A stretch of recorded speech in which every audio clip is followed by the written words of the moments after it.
தேவனுடைய நாமம் மயப்படுவதாக. இந்த ஆசீர்வதிக்கப்பட்டதான நல்ல காலை வேளையிலே அருள்நிலை துளிகளின் மூலமாக உங்களை சந்திப்பதிலே நான் மிக்க மகிழ்ச்சி உள்ளவனாக இருக்கிறேன். இன்றைக்கும் கூட வேதத்திலிருந்து சில காரியங்களை கற்றுக்கொள்ள தேவன் நமக்கு உதவி செய்வாராக. நாம் வாசிக்கலாம். மார்க்கு எழுதின சுவிசேஷம் அதனுடைய 10ஆம் அதிகாரம் 27வது வசனத்தை நாம் வாசிக்கலாம். மார்க் எழுதின சுவிசேஷம் 10ஆம் அதிகாரம் 27வது வாக்கியம். இயேசு அவர்களை பார்த்து, மனுஷரால் இது கூடாதது தான், தேவனாலே இது கூடாதது அல்ல, தேவனாலே எல்லாம் கூடும் என்றார். பிரியமானவர்களே, இந்த வேத பகுதியில் பார்க்கும் பொழுது ஒரு மிகப்பெரியதான ஒரு ஐஸ்வர்யவான் தேவனிடத்தில் வந்து நித்திய ஜீவனை பெறுவதற்காக அவன் பிரயாசப்படுகிறான், ஆசைப்படுகிறான், அதற்குண்டான வழிகளை கேட்கிறான். ஆனால் பிற்பாடு இயேசு கிறிஸ்து சொன்ன அந்த வழிகளை பார்க்கும் பொழுது இவனால் அதை கடைபிடிப்பதற்கு மிகவும் கடினமாய் காணப்பட்டது. ஏனென்று சொன்னால், தாயும் தகப்பனையும் கனம் பண்ண வேண்டும் என்று சொன்னார். அவன் சொன்னான், நிச்சயமாக கனம் பண்ணி கொண்டு தான் இருக்கிறேன். கற்பனைகளை கை கொள்ள வேண்டும் என்று சொன்னார். அவைகளெல்லாம் என் கை கொண்டு தான் வருகிறேன் என்று சொன்னார். பிற்பாடு அவர் சொன்னார், இந்த நித்திய ஜீவனுக்குள்ளாக போக வேண்டுமானால் உன்னுடைய ஆஸ்திகளெல்லாம் விற்று தரித்திரருக்கு கொடுத்துட்டு என் பின்னாடி வா என்று சொன்னார். அப்பொழுது அவனால் அது கூடாமல் போனது. மிகவும் வருத்தத்தோடு வேதனையோடு கூட அவன் திரும்பி போனதாக வேதம் சொல்லுகிறது. பிரியமானவர்களே, இந்த சம்பவங்கள் நடந்து வருகிற பொழுது இயேசு கிறிஸ்து சொல்லுகிறார், இந்த காரியம் தேவனாலே கூடுகிற காரியம். எது தேவனாலே கூடுகிற காரியம்? நித்திய ஜீவனுக்குள்ளாக பிரவேசிக்க வைப்பது தேவனாலே கூடுகிற காரியமாக காணப்படுகிறது. ஆனால் நித்திய ஜீவனை பெறக்கூடியவர்களாக இருக்கிறவர்கள் என்ன செய்ய வேண்டும்? அதற்குரிய தகுதி உள்ளவர்களாக, அதுக்குரிய கிருபை உள்ளவர்களாக, அதுக்குரிய எல்லா விதமான காரியங்களை செய்யக்கூடியவர்களாக, ஆயத்தமுள்ளவர்களாக காணப்பட வேண்டும். இந்த வாலிபனுக்கோ அந்த மனம் இல்லாமல் போனதினாலே இப்படிப்பட்ட ஒரு சம்பவம் நடந்ததாக இங்கே சொல்லப்படுகிறது. ஆனால் தேவனாலே நிச்சயமாக என்ன கூடும் என்ன கூடாது என்பதை நாம் அறிந்திருக்க வேண்டும். தேவனாலே ஒன்றுமே கூடாது என்பது எதுவுமே சாத்தியமில்லாத காரியம் இல்லை, எல்லாமே சாத்தியமாகும். தேவனாலே ஒவ்வொரு காரியத்தையும் செய்து முடிக்க முடியும். உதாரணமாக பார்த்தால், ஆபிரகாமுக்கு பிள்ளை இல்லாமல் இருந்தது.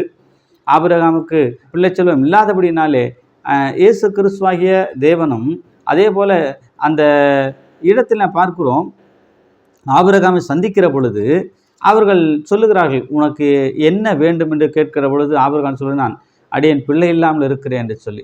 அடுத்த உற்பத்தி காலத்தில் நான் வரும்பொழுது நிச்சயமாக சாராளுக்கு பிள்ளை இருக்கும் என்று சொல்லி அங்கே தேவன் சொல்லுகிற ஒரு காரியத்தை பார்க்க முடியும்.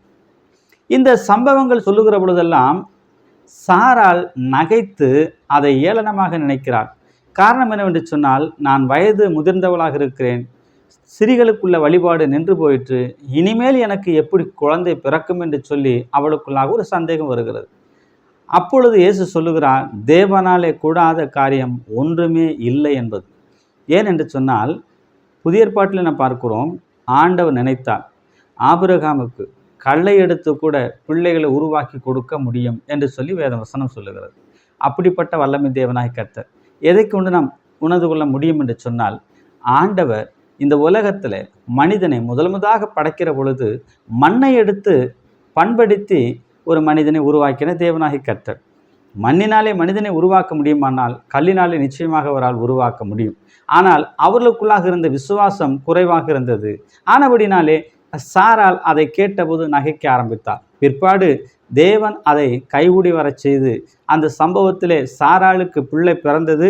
அதற்கு பிற்பாடு அவள் மிகவும் சந்தோஷப்பட்டாள். பிரியமானவர்களே, தேவன் என்ன செய்ய நினைக்கிறாரோ அதை நிச்சயமாக செய்து முடிப்பார் என்பதிலே சந்தேகம் கிடையாது. ஆனால் விசுவாசிக்கிற நமக்கு அந்த விசுவாசத்திலே நாம் உறுதியாக நிற்க வேண்டும், நம்ப வேண்டும். ஆகவே நம்முடைய வாழ்க்கையிலே தேவன் எத்தனையோ காரியங்களிலே நமக்கு நன்மை செய்யக்கூடியவராக இருக்கிறார் என்பதிலே சந்தேகம் கிடையாது. இத்தனை ஆண்டு காலமாக தேவன் நம்மோடு கூட இருந்து அநேக காரியங்களை செய்திருக்கிறார். நாம் இன்றைக்கு வரையுமாக தேவனாலே வழிநடத்தப்பட்டிருக்கிறோம், போஷிக்கப்பட்டிருக்கிறோம், பாதுகாக்கப்பட்டிருக்கிறோம், நன்மைகளை அனுபவித்து கொண்டிருக்கிறோம். எத்தனையோ சொல்லிக்கொண்டே போகலாம். தேவன் சகலத்துக்கு மேலானவராக இருக்கிறார், சர்வ வல்லமையுள்ளவராக இருக்கிறார். ஆகவே வேதவசனம் சொல்லுகிறது, அவரால் கூடாத காரியம் ஒன்றுமே இல்லை.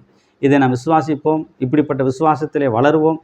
நமக்கு வரக்கூடிய சகல விதமான நன்மைகளை கொடுக்கிற தேவனாகிய கர்த்தர் நம்மோடு கூட இருக்கிறபடினாலே நிச்சயமாக ஆபிரகாமுக்கு கொடுத்த வாக்குத்தத்தத்தை போல இங்கே மார்க்கிலே சொன்னது போல தேவன் சகலத்தையும் செய்ய வல்லவராய் இருக்கிறார் என்கிற விசுவாசத்திலே வளர்வதற்கு இந்த வேதவசனம் நமக்கு உதவியாக இருக்கிறது. ஆகவே அப்படிப்பட்ட நம்பிக்கையிலே, அப்படிப்பட்ட அந்த உண்மையிலே நாம் வளருவோம், வாழுவோம், தேவநாமத்தை தொடர்ந்து மகிமைப்படுத்துவோம். கர்த்தர் நம்மோடு கூட இருந்து காரியங்களை வாய்க்கச் செய்வாராக.